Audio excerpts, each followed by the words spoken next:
Hello parents and professionals. So I am recording this video off of the back of the government today saying that within the next 8 years they want to increase educational attainment in children and young people in schools so that they are, or more of them, let's say, more of them are achieving a really high standard when they leave primary school. So we're talking even at the level of SATs, Key Stage 2, really bringing up the results that the majority of children and young people are achieving. And I know from previous years of experience that when something like this comes onto the agenda, even though the emphasis is on improving education and helping all children, supporting all children to be the best that they can be, that actually what that translates into is an awful lot of pressure. It turns into lots and lots of pressure on teachers and schools to be achieving a certain standard, and then that pressure really just gets filtered down and passed on to the young people that are then really pushed to do better than perhaps they had been doing before. So if you would like to learn more about how we can turn down the pressure rather than turning it up, then just keep on watching.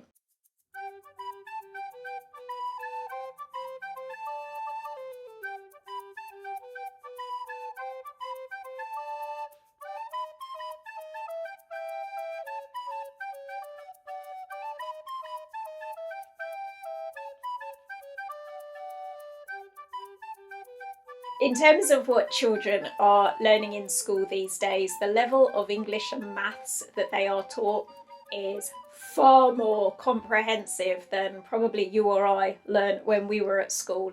And that's because the standards have gone up.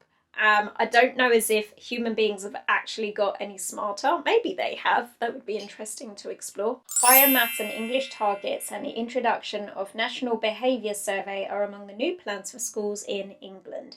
By 2030, ministers want 90% of children leaving primary school to reach the expected standard in reading, writing and maths. In 2019, the figure was 65%. So what they're looking to achieve is that an additional 35% of children leaving primary school need to be reaching the expected standards in English and maths. So the government isn't actually saying that the standards are going up. What they are saying is they want more pupils to be reaching the standard that already exists. At the moment, only about 65% of pupils are achieving that standard. It needs to get closer to 90% of pupils achieving that standard in the next few years. So here's where it becomes a challenge for everyday parents and teachers is how do you push further those pupils who are not quite there at the standard to a place where they achieve it, but they achieve it without exploding with the pressure that they are feeling, and how do we do it in a way that actually still continues to make learning fun? Like with many things in life, the answer is going to come by way of having the balance right. If it is all work and no play, Jack will not only be a dull boy, but he will probably become quite problematic in the classroom. So what we need to make sure is that opportunities to learn are not just done with a textbook and a whiteboard sitting at a desk, but that actually there are opportunities such as sport, which really helps with things like maths, or even with things like consolidating other areas of learning from different subject areas, because they're able to get some free time and outside time where they let off some steam and can go back to other lessons with a fresh head and feeling like they're in a much better mood, which is always going to help with academic attainment. For parents at home, it's really important that whilst you want to put those supports in place, perhaps the extra tutoring that might be needed for a pupil who is struggling at school or falling behind in particular subject areas, that is not something that becomes the entire theme of their life, and that they have other opportunities where they not just get to do fun stuff, but really importantly, they also get to have downtime. One of the things that I notice with children who come to see me for support, usually around either confidence or just general disengagement and moodiness with their families, is that quite a lot of the time they are suffering with a really acute disorder, which is something that many children suffer with, even many adults. And it's something that is very, very easy to solve just as soon as you've been able to identify what it is. And very often, that low confidence and that disengagement and issues with interpersonal problems throughout the family because this child is moody and perhaps being a bit obnoxious sometimes as well, is caused by this one problem. And that one problem is that they are tired. So whilst we might see that actually they're putting a bit more pressure on them at school or giving them lots of different opportunities to learn in lots of different ways so that they can reach that new level of attainment, and then at home we've perhaps got some tutoring going on and Kumon sessions and English tutors coming in to help them raise those standards even in their extracurricular life as well. And then we want to substitute that by making sure that they do all of the clubs that they need to do so that they get lots of other experiences where they get to put other skills into action.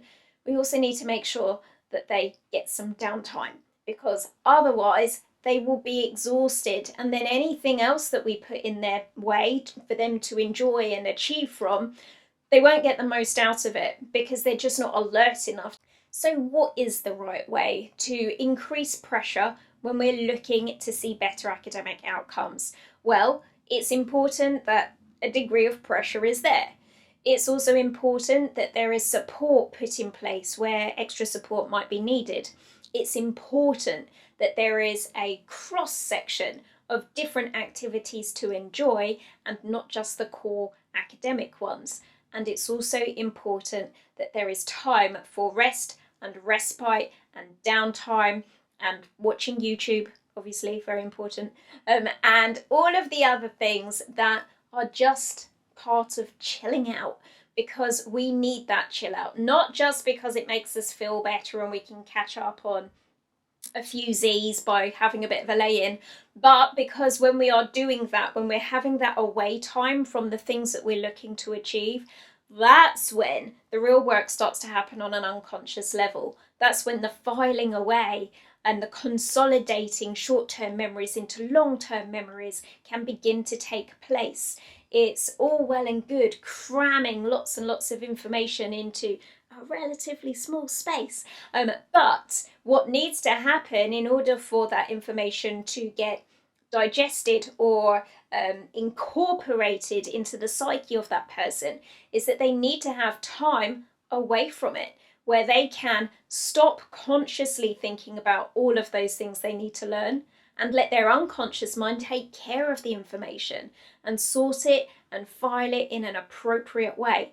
And that comes from having downtime and rest and time away from a learning environment.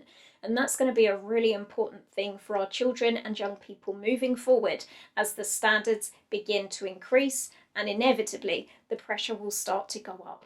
So thank you all for watching and listening today. If that has been a helpful video for you to see, make sure you go ahead and click the thumbs up button. Subscribe to the channel if you are not already subscribed, and be sure to click the notifications bell as well so that you get notified the next time I upload one of these videos. But for now, thank you all so much for watching and listening, and I will see you all in the next video. Bye!